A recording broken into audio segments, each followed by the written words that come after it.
US கடற்படை உலகிலேயே மிகவும் சக்தி வாய்ந்தது. ஏன் ஹார்முஸ் ஜலசந்தியை அமெரிக்காவால் பாதுகாக்க முடியவில்லை? உலகிலேயே மிகவும் சக்தி வாய்ந்த கடற்படை வைத்துள்ள அமெரிக்காவால் ஏன் ஹார்முஸ் ஜலசந்தி கப்பல்களை பாதுகாக்க முடியவில்லை? ஏன் ஹார்முஸ் ஜலசந்தியை தனது கட்டுப்பாட்டில் அமெரிக்காவால் கொண்டு வர முடியவில்லை? ஏன் எந்த நாடுமே அமெரிக்காவிற்கு ஈரான் விஷயத்தில் உதவுவதற்கு முன்வரவில்லை என்ற கேள்வி தற்போது மக்கள் மத்தியில் எழுந்திருக்கிறது.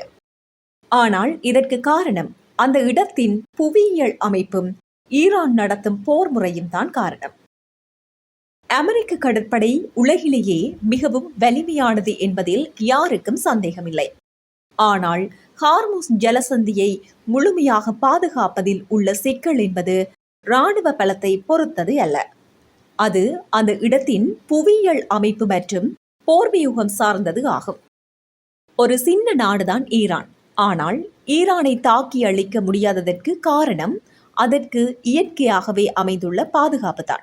ரஷ்ய நாடு எப்படி குளிர் நிறைந்த பிரதேசம் என்று தெரியாமல் போய் ஜெர்மனியின் ஹிட்லர் படை போய் தோற்றதோ அதுபோல அமைந்துவிடும். ரஷ்யாவின் பரந்து விரிந்த நிலப்பரப்பையும் கடுமையான குளிரையும் ஹிட்லர் சரியாக கணிக்கவில்லை. ஜெர்மனிய இராணுவம் ரஷ்யாவின் உட்பகுதிக்குள் செல்ல செல்ல அவர்களுக்கான உணவு மற்றும் எரிபொருள் விநியோகம் துண்டிக்கப்பட்டது. இறுதியில் ஜெனரல் விண்டர் என்று அழைக்கப்படும் ரஷ்ய குளிர் அவர்களை வீழ்த்தியது. ஈரான் நிலப்பரப்பை ஹிட்லர் எதிர்கொண்ட ரஷ்ய குளிரோடு ஒப்பிடலாம். ஏனெனில் ஈரானில் சாக்ரோஸ் மற்றும் அல்போர்ஸ் மலைத்தொடர்கள் ஒரு இயற்கையான மதில் சுவர் போன்றவை ஆகும். அமெரிக்காவோ அல்லது வேறெந்த நாடோ ஈரானை தாக்க நினைத்தால் அவர்கள் கடற்கரையிலிருந்து முன்னேறி மலைகளை கடக்க வேண்டும். மலைகளில் பதுங்கியிருக்கும் ஈரானிய படைகளை தாக்குவது தரைப்படைக்கு ஒரு நரகமாக மாறும். ரஷ்யா எப்படி பின்வாங்கி சென்று எதிரியை தனது பரந்த நிலப்பரப்பிற்குள் இழுத்து வந்து சாகடித்ததோ அதே போன்ற ஒரு போர் முறையை ஈரான் பின்பற்றுகிறது. ஈரானின் முக்கிய நகரங்கள் மற்றும் ஏவுகணை தளங்கள் எல்லாமே மலைகளுக்கு அடியிலும் பாலைவனங்களுக்கு பின்னாலும் மறைக்கப்பட்டுள்ளன.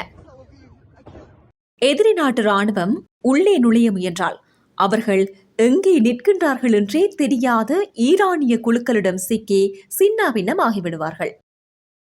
பில்டப் அதிகமாக இருக்கிறதே என்கின்றீர்களா? ஆம், சற்று பில்டப் அதிகம்தான். ஆனால் அதற்கு ஈரானின் வலிமை மட்டுமல்ல, இயற்கையே அவர்களுக்கு அரணாகவே இருப்பதுதான் காரணம்.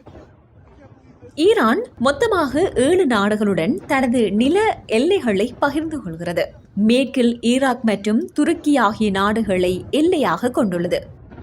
அதேபோன்று வடக்கில் ஆர்மீனியா, அஜர்பைஜான் மற்றும் துர்க்மெனிஸ்தான் ஆகிய நாடுகளை எல்லையாக கொண்டுள்ளது. கிழக்கில் ஆப்கானிஸ்தான் மற்றும் பாகிஸ்தானை எல்லையாக கொண்டுள்ளது. வடக்கில் காஸ்பியன் கடல் மற்றும் தெற்கில் பாரசீக வளைகுடா மற்றும் ஓமன் வளைகுடா ஆகிய நீர் எல்லைகளையும் கொண்டுள்ளது. ஈரானை இராணுவ ரீதியாக வீழ்த்துவது ஏன் கடினம் என்பதற்கு அதன் நிலப்பரப்பு தான் முக்கிய காரணமாக இருக்கிறது. ஈரான் ஒரு தட்டு போன்ற அமைப்பு கொண்டது. அதன் விளிம்புகள் முழுக்க உயர்ந்த மலைத்தொடர்களால் சூழப்பட்டிருக்கிறது. சாக்ரோஸ் மலைத்தொடர் ஈராக்கிற்கும் ஈரானுக்கும் இடையே ஒரு மிகப்பெரிய சுவரை போல நிற்கின்றது. எந்த ஒரு தரைப்படை இராணுவமும் இந்த மலைகளை கடந்து ஈரானுக்குள் நுழைவது என்பது தற்கொலைக்கு சமமான விஷயமாகும். அதேபோல அல்போர்ஸ் மலைத்தொடர் வடக்கு பகுதியில பாதுகாப்பை தருகிறது. மலைகளை கடந்து உள்ளே நுழைந்தாலும் ஈரானின் மைய பகுதி மக்கள் வாழ தகுதியற்ற வறண்ட பாலைவனங்களால் ஆனது. எதிரி நாட்டு இராணுவங்கள் இந்த வெப்பத்திலும் பாதையற்ற இடங்களிலும் முன்னேறுவது மிக கடினமான விடயமாகும். ஹார்முஸ் ஜலசந்தியின் கட்டுப்பாடு ஈரான் பாரசீக வளைகுடாவின் நீண்ட கடற்கரையை கொண்டுள்ளது. உலக எண்ணெய் வர்த்தகத்தின் நரம்பான ஹார்முஸ் ஜலசந்தியை ஈரான் தனது கட்டுப்பாட்டில் வைத்துள்ளது. தன் மீது தாக்குதல் நடந்தால் இந்த ஜலசந்தியை மூடி உலக பொருளாதாரத்தையே ஈரானால் முடக்க முடியும். ஈரானின் மலைப்பகுதிகள் மிகவும் கடினமான பாறைகளால் ஆனவை.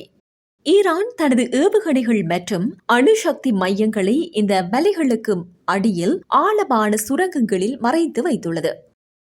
நவீன ஏவுகணைகளால் கூட இந்த மலைகளை துளைத்து அந்த மையங்களை அழிப்பது கடினமான விடயம். முதல் காரணம் புவியியல் அமைப்புதான். ஹார்முஸ் ஜலசந்தி மிகவும் குறுகலானது. இதன் அகலம் வெறும் 33 கிலோமீட்டர் மாத்திரமே. அமெரிக்காவின் மிக பிரம்மாண்டமான போர்க்கப்பல்கள் மற்றும் விமானத்தாங்கி கப்பல்கள் இந்த சிறிய பாதையில் செல்லும் போது அவை எளிதாக தாக்கப்படக்கூடிய இலக்குகளாக மாறிவிடும். ஈரானின் கரையிலிருந்து ஏவப்படும் ஏவுகணைகள் மிக குறுகிய தூரத்தில் இருப்பதால் அவற்றை தடுத்து நிறுத்துவதற்கு அமெரிக்க கடற்படைக்கு மிக குறைந்த நேரமே இருக்கும். ஈரான் ஒரு மிகப்பெரிய கடற்படையை வைத்திருக்கவில்லை, ஆனால் ஆயிரக்கணக்கான சிறிய அதிவேக படகுகளை வைத்துள்ளது. ஒரு பிரம்மாண்டமான அமெரிக்க கப்பலை நோக்கி நூற்றுக்கணக்கான சிறிய படகுகள் ஒரே நேரத்தில் வெடிகுண்டுகளுடன் வந்தால் அத்தனை படகுகளையும் ஒரே நேரத்தில் சுட்டு வீழ்த்துவது கடினம். இது 1000 தேனீக்கள். ஹார்முஸ் ஜலசந்தி ஆழம் குறைவானது.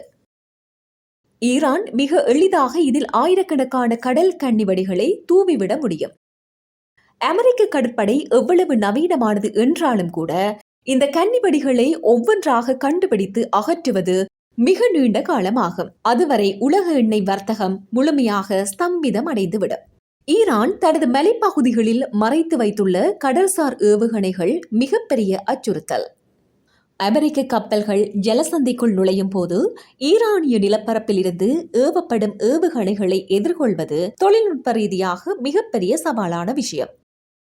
அமெரிக்கா நினைத்தால் ஈரானை இராணுவ ரீதியாக வீழ்த்த முடியும். ஆனால் ஹார்முஸ் ஜலசந்தியில் ஒரு சிறு மோதல் ஏற்பட்டால் கூட உலக கச்சா எண்ணெய் விலை தாறுமாறாக உயர்வடையும். உலக பொருளாதாரம் பெரும் வீழ்ச்சியை சந்திக்கும். இந்த பொருளாதார போரை சந்திக்க அமெரிக்கா மட்டுமில்ல, உலக நாடுகளுமே பயப்படுகின்றன. தெளிவாக சொல்வது என்றால் அமெரிக்க கடற்படை ஒரு யானை போன்றது. அது ஆழ்கடலில் யாராலும் வெல்ல முடியாதது.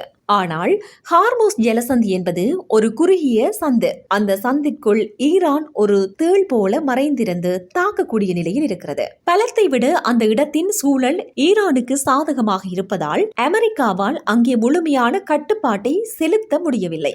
அதனால்தான் உலக நாடுமே ஹார்முஸ் ஜலசந்தியில் ஈரானை தாக்க கடற்படையை அனுப்பவில்லை.